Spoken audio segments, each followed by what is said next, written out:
Hello মা, বলো। বাবা অরুণ এখনো বাইরে কেন? কি করো? তাড়াতাড়ি বাসায় চলে আসো। জানো মা, আমার ছোটবেলার বন্ধু আছে না আবুল, ও না কোমায় চলে গেছে। হারাম জাদা, ঠিক মতো লেখাপড়া করলে তুইও তো আজকে কোমায় চলে যাইতে পারতি। ভাবি, শুনলাম আপনি নাকি চোর পিটাইয়া আলু ভর্তা বানায় ফেলাই দিয়েছেন। অরুণ ভাই প্রমিস করেন কাউরে বলবেন না। আরে কি বলেন ভাবি, কাউরে বলবো না, আপনি বলেন। আমি ভাবছিলাম আপনার ভাই রাত করে বাসায় এসে তাই বেলুন দিয়ে ইচ্ছা মতো পিটাইছি। তোরে বিয়ে করে কোন জন্মের পাপের ফল ভোগ করতেছি আমি। আরে অরুণ ভাই কি হইছে? ভাবির সাথে রাগারাগি করতেছেন কেন? আর ভাবি বলেন না, কালকে 2 কেজি ধুইনা এনে দিছি, বলছি ভালো করে ধুইয়ে তারপরে গুঁড়ো করো। ও আচ্ছা, বুঝতে পারছি। ভাবি ধনে না ধুয়েই গুঁড়ো করে ফেলছে, তাই না? আরে ভাবি আইসা দেখেন, সব ধুইনে ওয়াশিং মেশিনে ধুইতে আছে। তোমার মতো লম্পট আমি এই দুনিয়াতে দুইটা দেখি নাই। আমারে তুমি লম্পট বলতেছো কেন? আমি কি করছি? তাহলে দোতলার ভাবিরে তুমি কি বলছো? বেলকনিতে শেভ করতে গেছি, গিয়ে দেখি ভাবির শাড়ি শুকো দেয়া। আমি দেখছি, তারপর কি হয়েছে? তারপর ভাবিরে বললাম, ভাবি আপনার শাড়িটা জাগান, আমি শেভ করব। জানেন ভাবি, শীতে বেহাল অবস্থা, এই শীত যে কিভাবে কন্ট্রোল করব। অরুণ ভাই, কাল রাতে অনেক শীত পড়ছে, কোনোভাবে শরীর গরম করতে পারি নাই। আমার জন্য একটা হিটার আইনেন তো। হিটার দিয়ে কি করবেন? ভাইরে বলতেন, ভাই আপনার শরীর গরম করে দিত। আপনার ভাইয়ের হিটারে আগের মতো পাওয়ার নাই, শীতে শরীর গরম হয় না। হ্যালো গুগল, 2026 সালে নতুন আরেকটা বিয়ে করতে চাই। এটা খুব ভালো সিদ্ধান্ত নিয়েছেন, তবে বউয়ের পারমিশন অবশ্যই নিয়ে নেবেন। আচ্ছা, বউ যদি বিয়ে করার পারমিশন না দেয় তখন আমি কি করব? 2026 সালের একটা ক্যালেন্ডার টুনটুনিতে ঝুলিয়ে রাখবেন। হ্যালো গুগল, আপনার কাছে কি ডাক্তারি পরামর্শ পাওয়া যাবে? গুগল সবকিছুর পরামর্শ দিয়ে থাকে, বলুন আপনার কি সমস্যা। সকাল থেকে বুকের ভিতর চিন চিন করে ব্যথা করতেছে, কি করব বলেন? ভয় পাওয়ার কিছু নাই, যমরাজ মিস কল দিচ্ছে, ভুলেও রিসিভ করবেন না।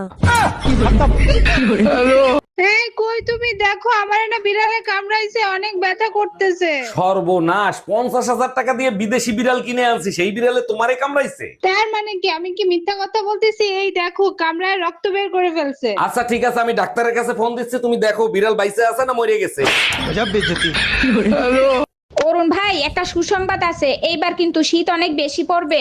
ভাবি, শীত বেশি পড়ুক আর কম পড়ুক, বিবাহিত পুরুষরা তাতে খুশি হয় না। কেন অরুণ ভাই, এইবার শীতে কি ভাবি বাপের বাড়ি যাচ্ছে নাকি? বাপের বাড়ি যাচ্ছে না, শীতে মেয়েদের নাক বন্ধ হয়, মুখ বন্ধ হয় না। হ্যালো গুগল, শীতের সিজনে এত বিয়ে হয় কেন? কারণ শীতের সিজনে রাত অনেক বড় হয়, তার জন্য। যারা শীতের সিজনে বিয়ে করে তাদেরকে সাহসী বলা হয় কেন? এরা শীতের রাতে ঠান্ডা পানি দিয়ে গোসল করতে ভয় পায় না।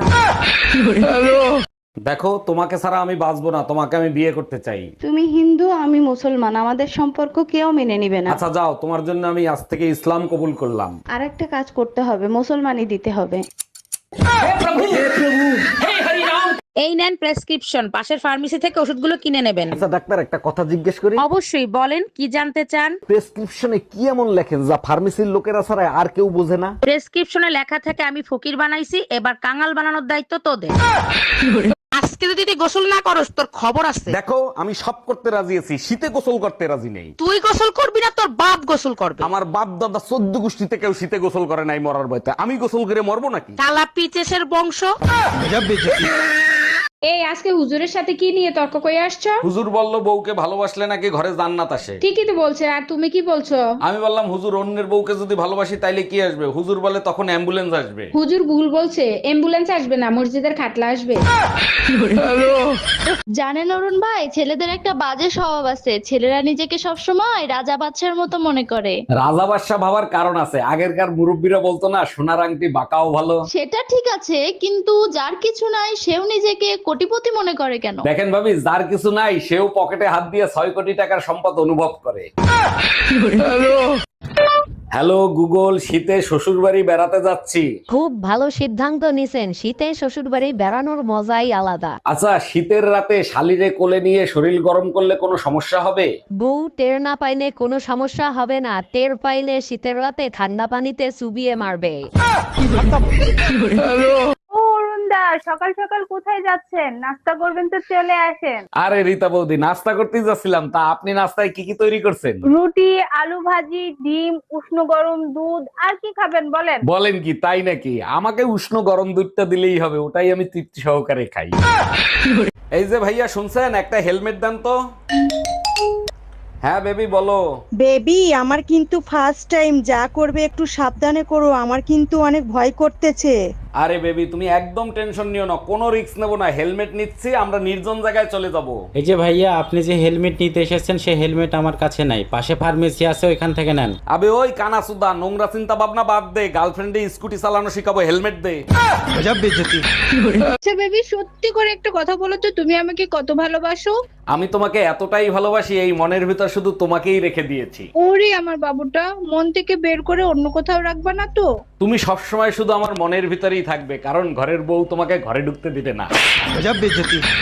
অরুণ ভাই একটা সুসংবাদ আছে, আমার না বিয়ে ঠিক হয়ে গেছে। কংগ্রাচুলেশন, শুনে খুবই খুশি হলাম। তা ছেলে কি করে? ছেলে ফুটবল খেলে, অনেক বড় গোলকিপার। ভুলেও বিয়ে করিস না, নিজেও গোল দেবে না, অন্য কাউরেও গোল দিতে দেবে না।